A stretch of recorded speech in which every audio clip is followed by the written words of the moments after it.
Yeah, so you know how Rivals has got an ungodly amount of future content coming to the game, and we know at least 17 of the next heroes coming to the game, which sounds crazy to say. Now, of course, they're all in different phases of development, but it is insane to know they are in the game files. They have abilities listed. They have a lot of them have got their roles listed as well. It is frankly absolutely insane. So what we're going to do in this video is take a look at some speculation, or rather we're going to speculate here on what has actually been found inside the game files. So there's a lot of stuff coming to the game here.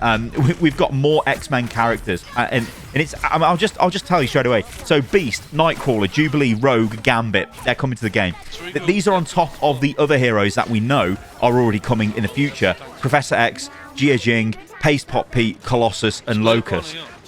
Yeah, they're all coming. I mean, what the hell? So let me explain what is going on here. Let me break down these characters. And I think we'll start with the new characters that we were actually unaware of were coming to the game at some point, but now we believe they are. And we're going to very quickly talk about their possible ability names. Now, we've got no information on what the abilities actually do, but I think for some of the characters, we can probably work it out.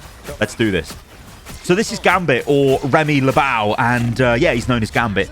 And he's basically, I mean, he's a mutant from the X-Men, but what he can do is kinetically charge any ability, object, I should say, that he picks up, and it basically makes them explode. So he's called Gambit because he generally does this with playing cards and throws them out at people and they explode.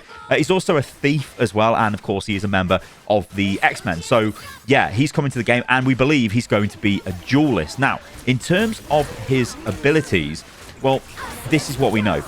Kinetic energy card, energy accumulation, node card array projection, node card array recycling. Now, things like node card array recycling, that's probably some sort of internal name for some ability that could be. But it sounds like maybe that's some sort of recharge ability. You've got projection. I don't know what that could be. You guys let me know in the comments below. Energy accumulation, again, some sort of charging thing. And kinetic energy card is probably going to be, well, him throwing a playing card at you that's going to explode in some sort of way. It might be an AoE ability. We don't know. I would imagine, personally, that Gambit wouldn't be an ultra-mobile hero. He'd be more of like, I guess, like sustained damage, throwing projectiles, i.e. the cards, the playing cards, which will do quite a bit of damage. But yeah, Gambit's coming to the game, and I think a lot of people are going to be super pumped for that. I know I am. I think he'll be an absolutely sick hero. Rogue. Okay, Rogue is like the most powerful mutant. She's actually insane, and what she does is absorb other powers, right? And she can absorb memories. She can absorb the life force. She's just insanely powerful. So she's also, she's kind of like an enemy of the X-Men, but also part of the X-Men. She's very complicated. I'm not going to do it justice in this video. But all we need to know is that she absorbs the powers of other mutants and can basically take their powers over. And this is what we think her abilities could be. And apparently, she is a strategist. So, ability 1, ability to draw. Ability 2, ability acquisition, skill 1. And then the third ability, I guess, would be ability acquisition, skill 2. And then the fourth ability, ability acquisition, skill 3. So it looks like they're definitely going to make her take the abilities off other players on your team. So the first thing that comes to mind here is if, I say on your team, maybe also the enemy team as well. Imagine if you just take Doctor Strange's portal and you've got 2 portals. That would be crazy. Like, what? That would be actually insane. So I think she could have the potential to be bonkers beyond belief. Now, she might also be stepping away from a true sort of support that heals and maybe more into a, well, I guess like a supportive role with this sort of highly complex toolkit of abilities, because she can basically take abilities of other people. Of course, we don't know what their primary fire is, their alternate fire, or anything like that. But this is all the information that we've been sort of been able to get access to so far, but I think it's really interesting, right? I think Rogue is going to be sick. Honestly, Rogue is just going to be crazy. Next up is Jubilee. So this is Jubilation Lee, obviously known as Jubilee, is a mutant that is capable of generating explosive energy plasmoids, and she was a member of the X-Men and later joined the New Warriors. So yeah, a little bit of an intro there to the hero. I think she's just going to be a damage-dealing hero, probably a duelist. So in terms of abilities that we kind of got the name of so far, we've got Fireworks, Atomic Bomb, and Atomic Bomb Excitation. If that's actually a real atomic bomb, then this hero will just kill everyone on the map with one click of a button. It's obviously not. I don't know what that's going to be. But yeah, Jubilee's probably going to be a duelist hero. And yeah, lots of damage, throwing plasmoids that explode and all of that kind of stuff. Nightcrawler, or Kurt Wagner, known as the Nightcrawler, is a mutant with the ability to teleport and blend into shadows. He's a devout Catholic and a member of the X-Men. So we think Nightcrawler is going to be a duelist, and the abilities are foil style. So that would imply obviously using a sword of some description. Epi style, which I think is another sword fighting stance. Again, don't quote me on that. And phase shift, which sounds like some sort of, like, you know, phasing out of existence, maybe to not take damage. You can maybe move around as you do it. I'm thinking kind of like Reaper from Overwatch vibes here. And we, like I said, I think Nightcrawler is going to be a duelist. So yeah, it's probably going to be a very mobile melee range duelist, maybe with some short range abilities.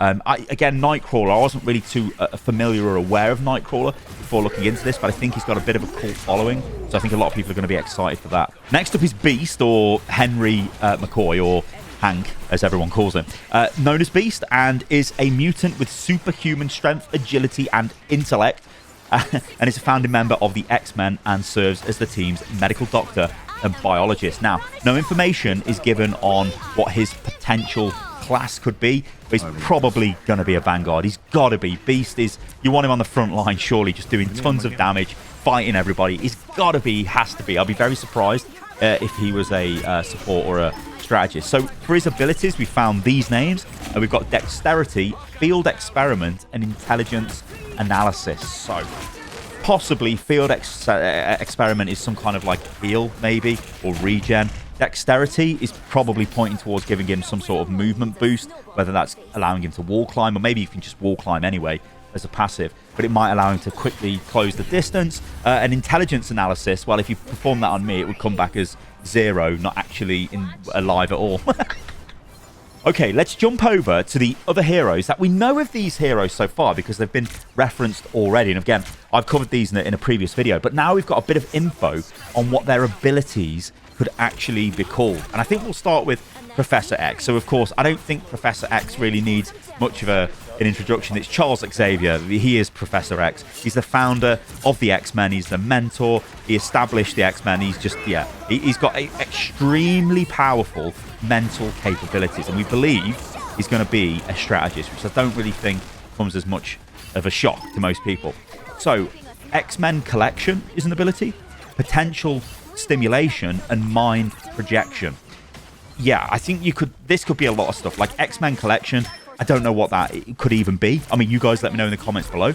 Potential Stimulation, that could be some sort of crowd control. If it's sort of stimulating an enemy as it hits them. I don't know. It could be like a projectile you throw and it stuns an enemy. Supports have got this anyway. Like think of Luna Snow when she throws a snowball. Maybe it's going to be something similar to that. A Mind Projection could be some way of sort of duplicating himself, or even like a teleport, as crazy as that sounds. Now, I know Professor X doesn't teleport, right? It's just all about mental ability, but I don't know, maybe he could sort of project his body over there in the game.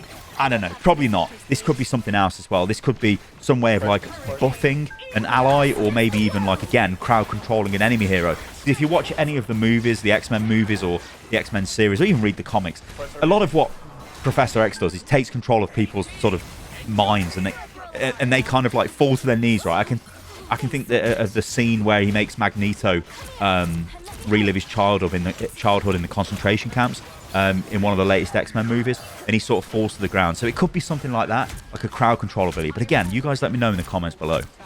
Jia Jing. Now, we think she's actually going to be a strategist, and yeah, we'll just go through her abilities. And yeah, basically, Fairy Wings and Fairy Healing have been listed and found in the game file. So yeah, Fairy Wings, maybe it's, again, like a movement ability, and Fairy Healing, I mean, it's going to be healing, right? This could be some sort of like flapping the wings as a sort of AoE wave of healing that goes forward, or it could be maybe like little fairies spawn around the target and heals them over time. A lot of options here, but we do think Jia Jing is going to be a strategist. Colossus, again, doesn't really need much of an introduction. Massive wall of living metal. Part of the X-Men. Yeah, he's a tank. We know this for sure. He's going to be a Vanguard. And Giant Punch and Steel Colossus. So Giant Punch, probably just a big punch. I don't know where I'm getting that from, but it sounds quite descriptive. And Steel Colossus is probably... It could even be an ultimate ability, but I think this is going to be his tanky ability, right? So he's going to really buff up his defensive capability. Maybe he can't do as much damage when he's got this active, and he can absorb a lot of damage. I'm pretty sure that's probably what's going to happen to Colossus. So keeping this with the Vanguard, next up we've got Paste Pop Pete. So he's the Trapster, and he's a super villain, and he basically does not like the Fantastic Four. So it kind of makes sense that he comes in the future when the Fantastic Four have been added to the game. Now, he's kind of like a really old hero. I think he's like from the 60s, potentially. Well, most of the heroes, I guess, are from the 60s. But there's not been any kind of modern media, I think, with Paste Pop Pete. So, yeah, as the name suggests, Paste Pop, he's basically about adhesives. And he sets traps and stuff like that. So we think he's going to be like dropping traps down on the ground and trying to control the area. Maybe like a little bit like Penny Parker in a way. But anyway, these are apparently his abilities. Sticky Bomb, Glue Lasso, which sounds absolutely crazy, and Pay Attention to Your Feet. I don't know what that could be, but the Glue Lasso, or Lasso, whatever you want to call it, Lasso, boom, boom, boom, chucking that out, pulling somebody back into the team, that'd be sick. And Sticky Bomb, yeah, I mean, he's all about glue, he's all about paste, so yeah. Okay, and finally, we've got Locus. Now, I think Locus, again, is being listed as a strategist hero. So it's actually good to know that there are a majority of strategists and Vanguards coming to the game in the future. Obviously, there's still Duelists that are going to be added to the game, but of course, we need loads of Vanguards and strategists to make the game more sort of varied and keep people interested that do play those roles. Because I think Duelist has got a lot to pick from, but that's not to say we don't need more Duelists, because obviously we do. But I think the other two roles need to take a bit of priority. Anyway, Locus abilities are Unstable Structure, Stable Structure, and Energy Lock. Again, I have no idea what any of these could be. I mean, Unstable Structure and Stable Structure sounds really cool, doesn't it? I'm kind of thinking like the way the maps change. Maybe Locus could like lock the map and stop it from changing, or even change the map in certain ways. Maybe he could generate, I don't know, like walls or obstacles or something. It's just crazy. I have no idea. You guys let me know in the comments below. Yeah, so this is just, honestly, it is bonkers how much content is coming to the game. Now, we've got to be under no illusions here. There is a lot of information in the game files. Again, I've put the links to all of this stuff in the video description to where the information is coming from. But people do look at the game files. They look at, see what's been updated. Has there been newer references? All of that kind of stuff added to the back end of the game files, if you will. And yeah, there's a lot of stuff. But part of me thinks that it's actually within the interest of Marvel Rivals to keep adding this stuff, even if it's a very long time away, because it makes people get really hyped. Like, holy hell, there is so much going on in this game. I think the thing to notice is a ton of X-Men characters are being added to the game. So this could be, we're going to get pretty close to like an X-Men styled series, or season, I should say, in the future potentially. It's just really cool. I mean, also, it sounds crazy that I'm actually moaning that there's references to characters in the game, and more characters and content is all being referenced everywhere, because that's actually the holy grail, isn't it? Especially for live service games, you want content, you want to be engaged, you want to keep playing this stuff. So to me, it's just really cool. I think what really makes, I think, if I'm being honest with you guys, the main thing for me is like, it feels like it's a living world, because there's a ton of updates coming to the game. Obviously, I'm a very long time Overwatch player and played that game since the early beta. And I remember the period of the content drought, and it was really terrible, because it didn't really feel like you were playing a living game. Although I don't think that's ever going to happen with Marvel Rivals, because the amount of stuff that's getting added to the game constantly is completely bonkers. And the fact that we can look even future-facing at stuff we've covered in this video and in previous videos, where it's just like, how much stuff is coming to this game? This is actually crazy. All right, guys, let me know what you think about all of this in the comments below. I've been Stylosa. You can follow me on everything, which is @Stylosa. I hope you enjoyed the video. If you did, like I said, let me know what you think about it in the comments below, and I'll catch you guys on the next video. See you soon.